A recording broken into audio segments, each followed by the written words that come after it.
Hello friends, YouTube में तिरंगा institute Tikamgarh channel पर आप सभी का फिर से हार्दिक स्वागत है। मैं शिवेंद्र सर आज आपको शैली के अध्याय के कुछ महत्वपूर्ण क्वेश्चन कराऊंगा, जिसमें वर्गमूल और वर्ग से संबंधित भी कुछ महत्वपूर्ण क्वेश्चन होंगे। तो चलिए फ्रेंड्स, पहले ही क्वेश्चन पर पहला क्वेश्चन दिया है, शैली कार्ड से है। यदि 2 equal to x plus 1/1 plus 1/3 plus 1/4 तब x का मान क्या होगा। चूंकि हमें जब ऐसी भी भिन्न दी हुई होती हैं तो ऐसी भिन्नों को कैसे हल करते हैं, तो इनको देखना है कि सबसे पहले जो नीचे से स्टार्ट किया जाता है, इन प्रश्नों को कहाँ से स्टार्ट किया जाता है, नीचे से। अब नीचे से इतने को हल करेंगे, जो इतने का जो मान आएगा तो उसको कैसे आगे बढ़ाएंगे, तो देखना स्टेप बाय स्टेप चलते हैं। इनमें ट्रिकों के आधार पर नहीं करते हैं, क्योंकि ट्रिकों के आधार पर हमेशा गलत हो जाते हैं। इसमें डायरेक्ट इसको बेसिक रूप में ही देखते हैं। तो देखना 2 इक्वल टू लिखते हैं कि 2 इक्वल टू क्या होता है, तो एक्स प्लस इधर पे ये 1/, जी ज्यों कहते हैं लिख दें। इधर पे देखना 1 प्लस जी वाला 1 ज्यों कहते हैं लिख दें। तो 1 और अपॉन लगा करके इतने वाली भिन्न को हल कर सकती हैं। 3 चौको 12 और 1 13 बटे कितने हो जाएंगे, 4। इतने को हल करने पर कितना आया दोस्तों, 13/4 आया। लेकिन ये जो 13/4 है ये 1 के बटे में है। क्योंकि जब 1 के बटे में है तो ये 100% क्या हो जाएंगे, पलट जाएंगे। कैसे पलट जाएंगे, तो देखना 2 इक्वल टू एक्स प्लस 1/, इधर पे देखना 1 प्लस ये 1 लगाए, प्लस भी लिखें, और ये 1 के अपॉन में है 13/4, तो ये पलट जाएंगे और पलटने पर ये हो जाएंगे 4/13। अब क्या होना है कि अगले स्टेप में क्या होता है कि x इक्वल टू, देखते हैं क्या आता है, लिखते हैं x इक्वल टू, इधर पे हो जाएगा कितना, x प्लस 1/, अब इतने को हल करते हैं। इतने को हल करने पर क्या आता है, 13 ही कम 13 और 4 कितने हो जाएंगे, 17/13। लेकिन 17/13 फिर 1 के बटे में, तो ये फिर पलट जाएंगे। तो कितने हो जाएंगे, इधर पे देखते हैं, x इक्वल टू, इधर पे हो जाएगा कितने, 2 इक्वल टू, सॉरी इधर पे 2 इक्वल टू क्या हो जाएगा, 2 इक्वल टू एक्स प्लस, इधर पे ये फिर पलट जाएंगे, हो जाएंगे 13/17। अब चूंकि हमको x की वैल्यू निकालना है, तो x इक्वल टू क्या हो जाएगा, तो x इक्वल टू हो जाएगा 2 माइनस 13/17, चूंकि जो इस तरफ जाएंगे और इस 2 में से घट जाएंगे। तो इधर पे कितना आ जाएगा, x इक्वल टू, इधर पे घटाते हैं, 17 दूनी 34, 34 में से 13 गए, कितने बचे, 21/17 है। ये अपना किसका मान आ गया, x का मान। तो जब भी ऐसा क्वेश्चन आए तो ऐसे क्वेश्चन में इस बात को ध्यान रखना है कि नीचे से स्टार्ट करते हुए और भिन्नों को भाग को गुणा में बदलते हुए आगे बढ़ाना है, और जिसकी वैल्यू निकालना है उसकी निकाल सकते। कभी कभी प्रश्न इतना ही आ जाता है, इधर पे कोई संख्या दी होती, कहते इसको सैल कीजिए, तब भी इसी प्रकार ऑटोमेटिक आगे बढ़ना है और वहां पर पहुंच जाएंगे। ठीक है ना। चलिए फ्रेंड्स, अगले क्वेश्चन पर, अगला क्वेश्चन भी शैली गैर से है। क्वेश्चन में ध्यानपूर्वक देखें कि 99 सही 1/7 प्लस 99 सही 2/7, 999 प्लस 999 सही 3/7, एक क्रम चल रहा है। लेकिन हम ध्यान से देखें कि हर जगह 999 999 है। अब इधर पे अगर हर जगह 999 है, तो हम ये जानते हैं कि जो ये भिन्न दी रही है, एक कोई भी भिन्न लेते हैं, इस भिन्न 999 सही 1/7 का मतलब है 999 प्लस 1/7।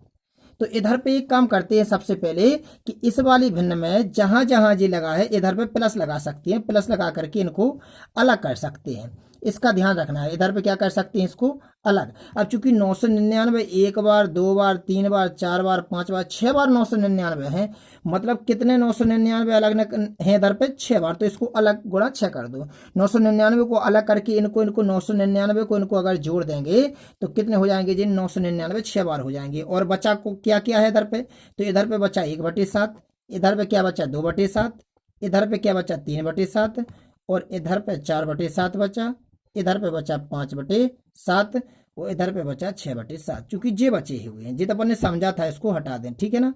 अब क्या करते हैं इधर पर कि 999 गुणे 6 करते हैं, तो इधर पे आई कितने 5994। इधर पे लिख सकते हैं अपन कितने 5994। एक गुणा करने पर इसकी आ गई। ठीक है ना। और इधर पे प्लस ज्यों कहते हैं लगाते हैं, और इधर पे देखिए बचा क्या, 1/7, 2/7, 3/7, 4/7। अगर इन सभी का लासा लेंगे तो कितना आएगा फ्रेंड्स, 7 आएगा। 7 ही कम 7, इधर पे 1 बचेगा, फिर 2 बचेंगे, 3, 4, 5 और 6, इतने की भिन्न हल हो गई। ठीक है ना। अब इधर पे क्या करते हैं कि इधर पे हैं जी 5994, और इधर पे हैं कितने, जोड़ दीजिए इन सबको, कितने हो जाएंगे, 6 4 10 5 15, और 15 और 5 20, कितने हो जाएंगे 21/7। चूंकि इसको काट सकते हैं, 7×3=21, जोड़ दीजिए 5994 में जी 300 हो जाएंगे कितने 5997 जी, क्या आ जाएगा अपना इसका आंसर आ जाएगा। ये इसका सैलतम रूप है। तो जब भी ऐसी एक सी संख्या इसमें दी हुई हो सही में, तो इसको क्या करते हैं कि ऐड में मतलब प्लस में अलग करके अलग जोड़ देते हैं और इन भिन्नों को हल कर लेते हैं, सॉल्व हो जाता है। चलिए अगले क्वेश्चन पर। अगला क्वेश्चन क्या है, 1/1 × 4 प्लस 1/4 × 7। इधर पे जी दशमलव नहीं लगा है, इधर पे जी इंटू लगा है, गुणा का चिन्ह लगा है। तो इधर पे ऐसे क्वेश्चन में जी शैलीकरण से है, दशमलव भिन्नों से भी भिन्न में आता है, कभी कभी शैलीकरण में आता है। वास्तव में जी ये शैलीकरण के ही रूप होता है। तो इधर पे क्या करना है कि इधर पे ध्यान से देखना है कि इधर पे 1 × 4 दिया है।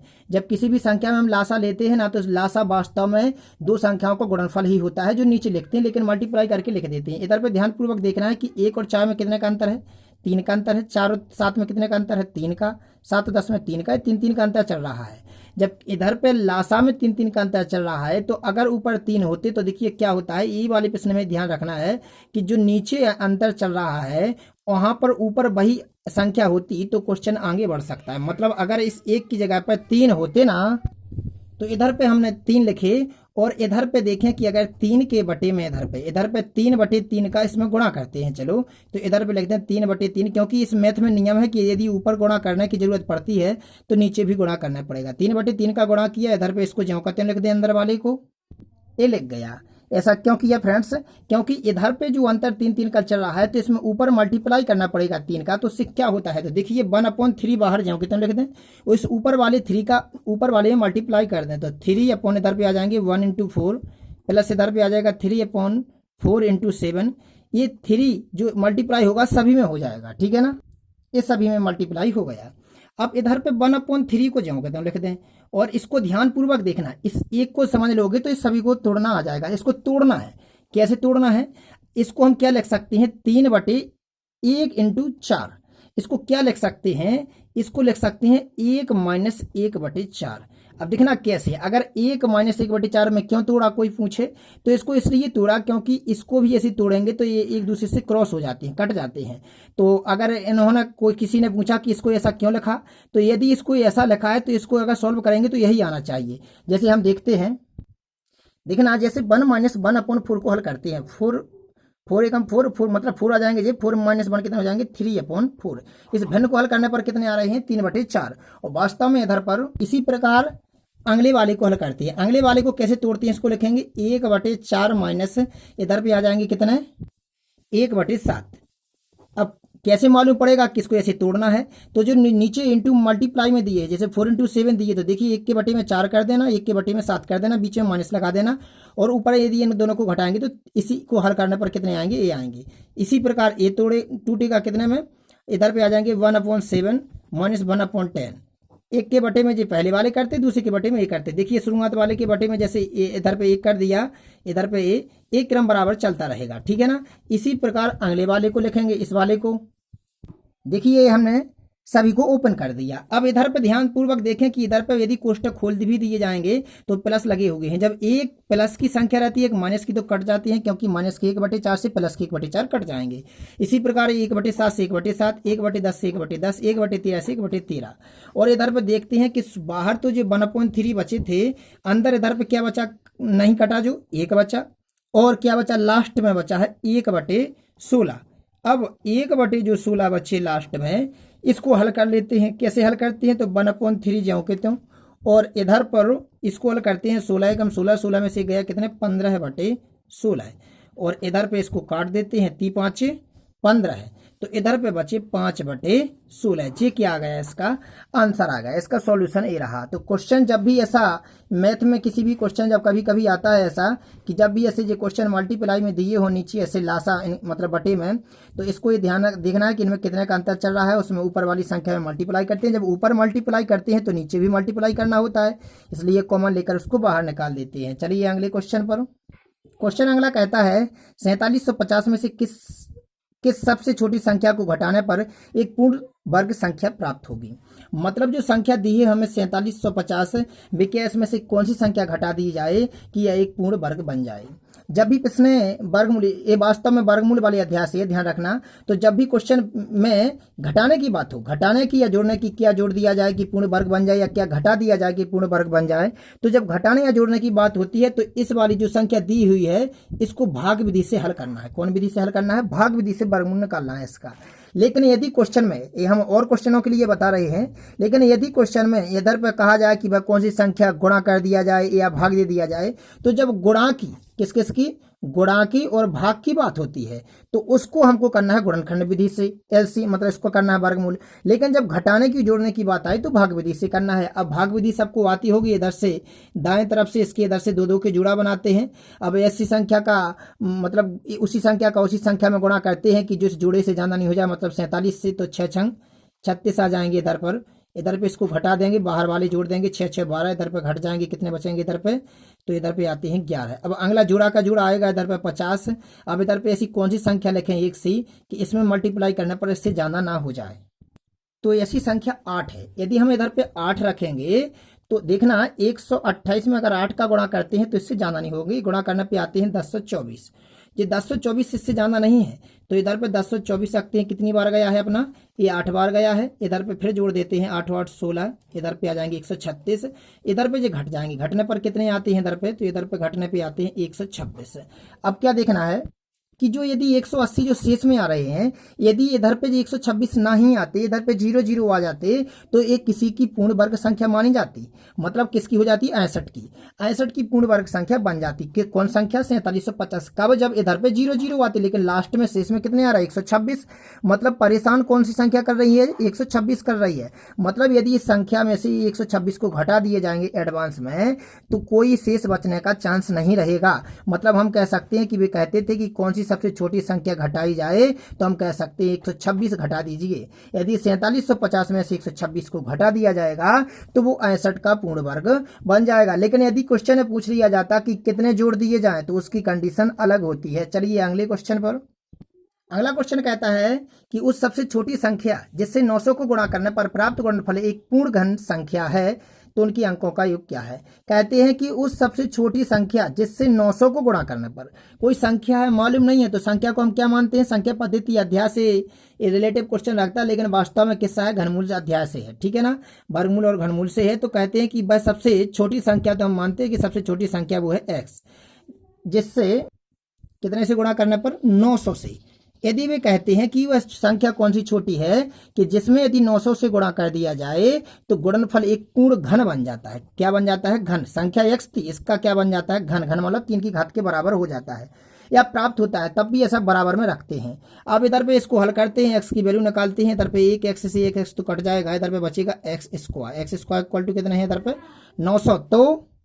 तो x की वैल्यू निकालते हैं इधर से, x इक्वल टू कितने निकलेंगे? √900 हो जाएंगे, मतलब कितने? 30। अब इधर पे वो संख्या जो आई वो कितनी आई? 30 आई। लेकिन वो कहता है कि उनके अंकों का योग क्या होगा। इस संख्या के अंकों का योग, मतलब 30 में अंक जो है वो कितने हैं? 3 और 0 है, तो अंकों का योग कितना आ रहा है? 3 आ रहा है। इसका आंसर आ जाएगा। चलिए अगले क्वेश्चन पे चलते हैं। अगला क्वेश्चन वर्गमूल से संबंधित है। कहता है कि 33 - 4√35 का वर्गमूल कितना होगा। जब भी फ्रेंड्स ऐसे अंडर रूट वाली संख्या में इस रूप में कोई भी वर्गमूल निकालने के लिए आता है, तो सबसे पहले हमको क्या देखना है कि जो इधर पे जो संख्या दी हुई है, जे वाली अंडर रूट के पास में संख्या दी है, इधर पे हमेशा 2 होना चाहिए। यदि 2 के अलावा कोई भी संख्या है तो उसको ऐसा तोड़िए कि खाली वहां पे 2 बचे हैं। अब कोई पूछेगा कि 2 क्यों होना चाहिए, तो एक सूत्र होता है a - b का होल स्क्वायर इक्वल टू क्या होता है? ए स्क्वायर प्लस आ जाएगा इधर पे क्या? b square plus 2ab minus 2ab। तो चूंकि जो इधर पे जो 2 है ना, जे वाले 2, तो इधर पे उसी रूप में इसको लिखा जाता है। इसका यदि यहाँ बेसिक रूप नहीं बता रहे हैं, इधर पे शॉर्ट रूप बता करके हल करते हैं, तो सबसे पहले हमने क्या कहा? इधर पे क्या होना चाहिए? 2 होना चाहिए। तो क्या करते हैं? इधर पे लिखते हैं 33 माइनस, इधर पे देखिए इधर पे 4 हैं, तो 4 को हमें 2 तो चाहिए, ज्यादा कौन पड़ रहा है? खाली 2। इसको 4 को हमने किस में? 2 और 2 में तोड़ दिया। इधर पे √35 जो कहते हैं लिखते हैं। अब इधर पे देखना है कि 33 माइनस इधर पे 2 बाहर रहने दें, और ये जब 2 वर्गमूल में अंदर जाएंगे, ऐसा तो है नहीं कि इसको हटा दें, तो ये अंदर जाएंगे तो इधर पे 2 के अंदर वर्ग होकर के जाती है। मतलब 2 के अंदर क्या जाएंगे? खाली 4 जाएंगे अंदर, क्या जाएंगे? और मल्टीप्लाई पहुंच जाएंगे 35 के पास 4। इधर पे ये 2 गायब हो गए, खाली 2 बाहर बचे, और ये 2 कहाँ पहुंच गए? अंडर रूट में से। जब अंदर अंडर रूट में जाती हैं तो वर्ग जाता है उसका। अब इधर पे 33 माइनस 2 आ जाएंगे, इधर पे आ जाएंगे, इधर पे 35 चौको कितने हो जाएंगे, तो हो जाएंगे 140। अब इस रूप में लग गया। अब क्या देखना है, दूसरी कंडीशन क्या अप्लाई होती है कि इधर पे जो अंडर रूट में संख्या दी हुई है और इधर पे ये संख्या दी हुई है 33, तो ये देखना है कि ऐसी कौन सी संख्याएं हैं कि यदि उनका गुणा करें तो 140 आए, जो अंडर रूट में दी हुई है वो गुणा करने पे आना चाहिए और जोड़ने पर आना चाहिए कितने, 33। तो संख्या कौन कौन सी हैं वो, तो वो संख्या कौन सी हैं कि गुणा करने पर 140 आए और जोड़ने पर 33, तो वो संख्या है 28 और 5। यदि 28 और 5 का गुणा कर दिया जाए तो 140 प्राप्त होते हैं और 28 और 5 कितने होते हैं दोस्तों, 33 होते हैं। तो इनका क्या यूज करना है, तो देखिए कि ये दोनों जो संख्या है, तो एक को लिख दीजिए 28 और एक को इधर पर लिख दीजिए, माइनस चिन्ह लगा है तो माइनस लगा दीजिए और दोनों पर अंडर रूट लगा दीजिए, ये इसका वर्गमूल आ जाएगा। ये शॉर्ट रूप में बता दिया है, वास्तव में तो इसमें ये सूत्र लगता है, जब इसको ओपन करके भी बता सकते हैं, लेकिन टाइम की कम वजह से डायरेक्ट बता दिया है। ये अपना इसका क्या आ जाएगा, आंसर आ जाएगा। वर्गमूल हमेशा प्लस माइनस में आता है, इसका ध्यान रखना है, ठीक है ना। इसका आंसर आ गया। चलिए अगले क्वेश्चन पर। अगला क्वेश्चन कहता है कि एक पर्यटक प्रतिदिन उतने रुपये खर्च करता है जितने दिन का उसका कुल दौरा है। यदि उसका कुल खर्च 361 है, जो उसने खर्च किया वो कितना किया, 361 रुपया किया, समझना। और भी कहते हैं कि उसने एक दिन में उतना ही खर्च किया है, उतना माना कि उसने एक दिन में अगर 100 रुपया खर्च किए और दौरा भी उतने ही दिन किया जितने रुपया खर्च करता है। अगर 100 रुपया खर्च करता है तो 1 ही दिन दौरा किया होगा। तो अगर व्यक्ति एक दिन में, जैसे कहा जाए एग्जाम्पल के रूप में कि एक दिन में 5 रुपये मिटाता है और 5 दिन गया तो कितने मिटा देगा, 25 मिटा देगा। इसी प्रकार अगर x रुपये एक दिन में मिटाता है, x दिन दौरा किया, तो कुल रुपया मिटाएगा वो x इंटू एक्स, और कितने के बराबर होंगे भी, 361 रुपये कुल मिटाता है। तो इधर पे हो जाएगा एक्स स्क्वायर इक्वल टू 361, तो x इक्वल टू हो जाएगा अंडर रूट 361, इधर पे आ जाएगा कितना, 361 किसका वर्गमूल होता है, 19 का। अतः भी कहते हैं तो उसका दौरा कितने दिन का है, चूंकि दौरा को x ही माना है और एक दिन का खर्च भी x माना है, अतः उसका दौरा कितने दिन का है, 19 दिन का है। ये क्या गया आंसर। चलिए अगले क्वेश्चन पर। अगला क्वेश्चन फिर सैली कैट से है, इसको सैल करना है। दिया है कि 2 - 1/3 into 2 - 3/5 into 2 - 5/7 dot dot dot 2 - 997/999। अब हमको क्या देखना है इसको कि कैसे इसको हल किया जाए। तो इधर पे ऐसा कोई, इधर पे नीचे जैसे इसके पहले जो क्वेश्चन आया था उसमें से बटे में दिए थे मल्टीप्लाई में उनकी संख्या, लेकिन इधर पे ऐसी कोई कंडीशन नहीं है। तो इधर पे क्या करना है कि इसको सॉल्व करना है। पहले इतने को सॉल्व करेंगे तो 2 तिहाई 6, 6 में से जाएंगे कितने आ जाएंगे, इधर पे 5/3 आ जाएंगे। ये बिल्कुल सरलतम रूप का क्वेश्चन है। इधर पे मल्टीप्लाई लगा दें, वास्तव में गुणा लगा है। इधर पे इसको हल करें, 5 दूनी 10, 10 में से 3 गए कितने बचे, तो 7/5। इसी प्रकार इसको हल करेंगे, 7 दूनी 14, 14 में से 5 जाएंगे कितने आ जाएंगे, इधर पे आ जाएंगे 9/7। अब इधर पे यदि कोई संख्या होगी तो एक कंडीशन चलती रहेगी, माना कि इधर पे कोई ऐसी संख्या होगी कि देखते हैं क्या है आगे। इसको हल करते हैं, इसको हल करने पर कितने आते हैं, तो इधर पे आ जाएगा 999 दूनी 1998। 1998 में से 1997 घटाते हैं कितने आते हैं, तो इधर पे आते हैं 1001 बटे में कितने आ जाएंगे, 999। अब क्वेश्चन को ध्यान से देखिए इधर पर कि इधर पे मल्टीप्लाई लगा है और मल्टीप्लाई जब लगा रहता है बीच में तो अंश से जो नीचे वाली संख्या 5 से 5 कट जाएंगे, ये 7 से 7 कट जाएंगे लगभग। इधर पर डॉट डॉट का मतलब ये है कि जब ऐसा क्रम ऐसे में तिरछे रूप में कट रहे हैं 5 से 5, 7 से 7, तो क्लियर इधर पे ऐसी कोई संख्या होगी कि जिसके बटे में 9 होंगे, तो जी 9 से 9 कटेंगे। इधर पे इसी प्रकार जो इसका अंश होगा फिर इधर पे उस अंश से इसका हर, फिर अंश से ये हर, एक कंडीशन चलती रहेगी और लास्ट समय ऊपर वाले के अंश से इसका नीचे वाला ये हर कटेगा। इसको हमको तिरछे रूप में ध्यान रखना है कि कैसे कटते जा रहे हैं, इस रूप में कटते जा रहे हैं। तो इधर पे देखना है कि ऊपर के लिए क्या बचे हैं, ऊपर बचे हैं अकेले अपने संख्या क्या 1001 और नीचे कितने बचे हैं 3। जी क्या आ जाएगा, इसका आंसर आ जाएगा। जी आज के सभी सरल क्वेश्चन थे जो इस सरलीकरण अध्याय से लिए गए थे और ये सभी क्वेश्चन सरलतम रूप के इसलिए करवाए जा रहे हैं ताकि आपका बेस मजबूत हो और कोई भी क्वेश्चन जो टॉप लेवल का लगता है वो सरलतम रूप में बदल जाए और आने वाले भविष्य में आपका कोई भी मैथ का क्वेश्चन गलत ना हो। तो चलते हैं, मिलते हैं अगले वीडियो में। और यदि वीडियो अच्छा लगा हो तो लाइक सब्सक्राइब करना तथा अपने दोस्तों में शेयर करना ना भूलना। मिलते हैं, थैंक्स।